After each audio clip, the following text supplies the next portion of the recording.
सुल्तान सलाह उद्दीन अय्यूबी 1138 ईस्वी में तुकरियत में पैदा हुए। उनके बाप का नाम नजमुद्दीन अय्यूब था, जो किला तुकरियत का हाकिम था। ऐन उस मौके पर जब सुल्तान की पैदाइश हुई, उनके बाप को ओहदा से सबकदूस कर दिया गया। सुल्तान का बचपन और जवानी का इब्तिदाई दौर दमश्क और बालबक में गुजरा, जहां उनका बाप पहले उमारुद्दीन और फिर नूरुद्दीन जंगी के मतहत इन इलाकों का गवर्नर रह चुका था। सुल्तान ने बालबक के दीनी मदरसों और दमश्क की जामा मस्जिद में तालीम हासिल की। सुल्तान को बचपन से ही दीनी तालीम हासिल करने का बेहद शौक था। उन दिनों सलीबियों से मुसलमानों की जंगें जोरों पर थीं और नूरुद्दीन जंगी के कारनामों ने कामयाबों के झंडे गाड़ दिए। सलाहुद्दीन की मुजाहिदाना जिंदगी का आगाज नूरुद्दीन जंगी के दरबार से ही हुआ था। 25 साल की उम्र तक सुल्तान ने गुमनामी मगर पाकीजा और बेदाग जिंदगी गुजारी। नूरुद्दीन जंगी के दरबार में सुल्तान सलाहुद्दीन का चचा कोसीर सिपा सालार था। जब उसे मसर की मुहिम पर भेजा गया तो उसने अपने भतीजे का जज्बा जिहाद देखकर उसे भी मुहिम पर अपने साथ ले लिया। जब सुल्तान ने मुखालफिन को शिकस्त देकर मसर पर मुकम्मल कंट्रोल हासिल कर लिया, तो नूरुद्दीन ने उसे खत लिखा कि फातिमी खलीफा का खुतबा जारी किया जाए, लेकिन सुल्तान ने माजूरी जाहिर कर दी। थोड़े अरसे बाद आसिंद फातिमी का इंतकाल हो गया। उसके साथ ही फातिमी खानदान से जब कोई भी हुकूमत का दावेदार न रहा, तो उन हालात में 567 हिजरी में मसर में अय्यूबी हुकूमत की बुनियाद पड़ी। उधर नूरुद्दीन जंगी की वफात के बाद उसका बेटा जानशीन बना, मगर कम उम्री की वजह से इमरा और विजरा में इक़्तिदार के हुसूल के लिए जंग छिड़ गई और इस तरह अताबकी खानदान के हुक्मरानी का सिराजा बिखर गया और आखिरकार सुल्तान सलाहुद्दीन ने अनाने हुकूमत संभाल ली। दमश्क में सादुद्दीन की हुकूमत कायम हुई, मगर इस कदर कमजोर थी कि सलीबियों से मुकाबला करने की अहलियत न रखती थी।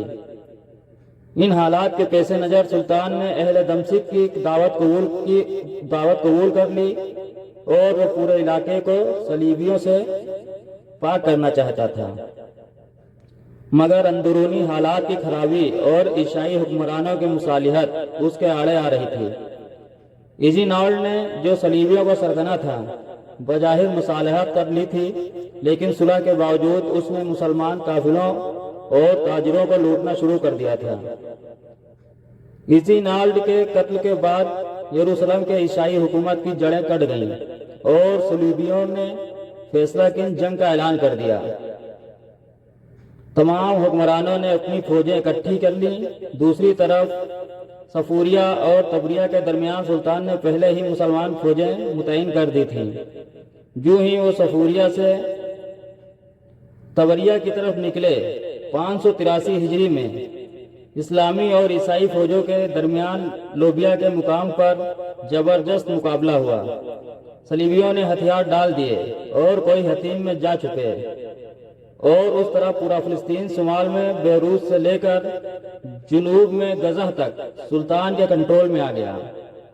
इस तरह 91 साल की तवील अरसे के बाद सुल्तान सलाहुद्दीन अय्यूबी एक अजीम फातेह की हिम्मत से बैतुल मुक़द्दस उसके हकीकी पासबानों के कब्जे में आ गया।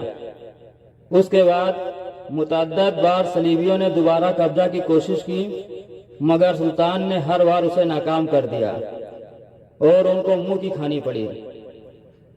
बैतुल मुक़द्दस पर सुल्तान की अमलदारी ने पूरे यूरोप के मजहबी जज्बात को इस कदर भड़का दिया कि यूरोप के 3 बादशाह, इंग्लिस्तान के बादशाह रिचर्ड, फ्रांस के ऑगस्टन और जर्मनी के फ्रेडरिक बारबरोसा ने मुत्तहिदा फौजें तैयार की, जो बहरा रूम से अक्का तक पहुंच गई। सुल्तान ने उनसे नबरीद आजमा होने के लिए इस्लामी ममालिक के हुक्मरानों से मदद तलब की, जो न मिल सकी। اور آخرکار اسے خود ہی مقابلہ کرنا پڑا۔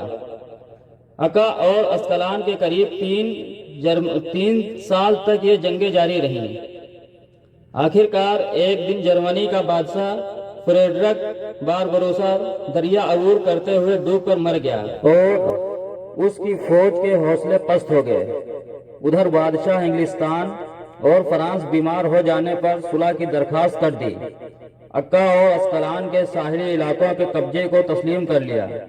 ان کو بیت المقدس کی زیارت کی اجازت دے دی گئی اور اس طرح سے 100 سالہ جنگ کا 588 ہجری میں خاتمہ ہو گیا۔ سلطان صلاح الدین ایوبی نہ صرف اسلام کا سپاہی تھا بلکہ ایک عظیم فاتح، عظیم انسان تھا اور فراخ دلی میں اس کا کوئی ثانی نہ تھا۔ عموماً یہ خیال کیا جاتا ہے کہ جو جنگیں مذہبی بنیادوں پر لڑی جائیں وہ عموماً آتش انتقام سے لبریز ہوتی ہیں اور بعض اوقات فاتحین صبر کا دامن چھوڑ دیتے ہیں۔ سلطان نے ہمیشہ بردباری سے کام لے کر معاملات کو سلجھایا۔ جو عزت اور عظمت سلطان صلاح الدین ایوبی کو حاصل ہوئی کسی اور فاتح کو حاصل نہ ہو سکی۔